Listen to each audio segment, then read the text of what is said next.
ফ্রিজে শুধু খবরের কাগজ রেখে দেখুন কি হয়। এবার থেকে ফ্রিজ পরিষ্কার করতে হবে না আর কষ্ট। বিনা কষ্টে বিনা পরিশ্রমে তুড়ি মেরে 5 মিনিটেই ফ্রিজ পরিষ্কার করার অসাধারণ একটা নিনজা টেকনিক আপনাদের সাথে শেয়ার করব, যেটা দেখা মাত্রই আপনাদের ভালো লাগবে, খুশি হয়ে যাবেন এবং ট্রাই করতে ইচ্ছা হবে, কারণ আপনারা আগে কখনো কোথাও দেখেননি এবং জানেন না। সামনে যেহেতু কোরবানি ঈদ আসছে, এই সময়টাতে ডিপ ফ্রিজ ক্লিন করাটাই সবার কাছে জরুরি মনে হয়।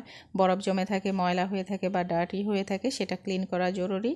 ফ্রিজ পরিষ্কার করার প্রথম স্টেপও হচ্ছে ফ্রিজের সুইচটা বন্ধ করা, এটা আপনারা সবাই জানেন। দ্বিতীয় স্টেপ হচ্ছে নর্মাল চেম্বারে যে পাওয়ার অপশনটা থাকে সেটা জিরোতে করে দেয়া, এবং তৃতীয় কাজটি হচ্ছে ফ্রিজের কাছে যদি ফ্যান থাকে সেটা চালিয়ে দেয়া, এতে করে দ্রুত বরফ গলে যায়। এবং পাওয়ার অপশনটি যদি জিরোতে করে দেওয়া যায় তাহলে খুব দ্রুতভাবে ডিপ ফ্রিজের বরফটা গলে যায়।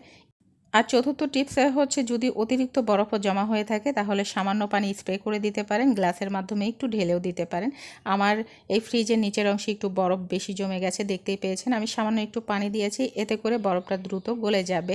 তবে বেশি পরিমাণে পানি কিন্তু দেওয়ার প্রয়োজন হবে না।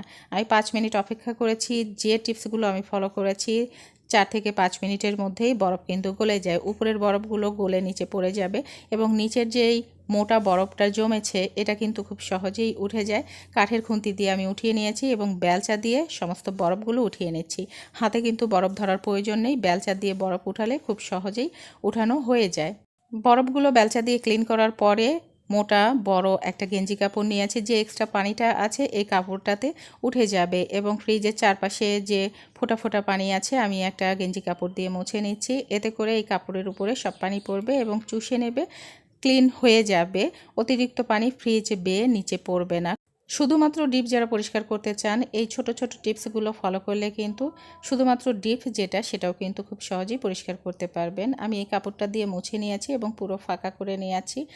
বরফ পানি সব কিছু তো একদমই ক্লিন করে নিলাম। এবার এটাকে আরও ভালো করে ক্লিন করার জন্য এখানে আমি একটা ক্লিনার ব্যবহার করছি। এটা হচ্ছে অল পারপাস ক্লিনার। 4 দিন আগেই আমি ভিডিওটা শেয়ার করেছি অল পারপাস ক্লিনার কিভাবে বানাতে হয়, সেই ভিডিওটা পেজে দেওয়া আছে, যারা দেখেননি দেখে নিতে পারেন।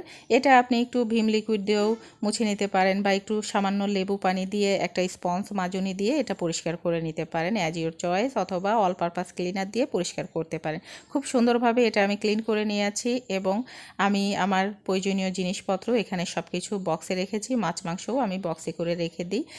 আর একটা খবরের কাগজ আমি নিয়েছি, হাত দিয়ে মুড়িয়ে এই ডিপ ফ্রিজে রেখে দিচ্ছি। এতে করে ফ্রিজ থেকে দুর্গন্ধ বের হবে না। আমরা সবাই কমন একটা জিনিসে জানি, লেবু কেটে রাখলে দুর্গন্ধ হয় না, ফ্রিজ ফ্রেশ থাকে। খবরের কাগজ দিয়ে রাখলেও একই কাজ হয়। হাতের কাছে লেবু না থাকলে খবরের কাগজ দিয়ে রাখতে পারেন। আমার কাছে লেবু নেই, খবরের কাগজে আমি দিয়ে রাখলাম। এছাড়া কাঠ কয়লা দিয়ে রাখলেও ফ্রিজ থেকে দুর্গন্ধ বের হয় না, ফ্রিজ ফ্রেশ থাকে। যদি ভালো লাগে টিপসটা আপনারা ফলো করতে পারেন। ধন্যবাদ।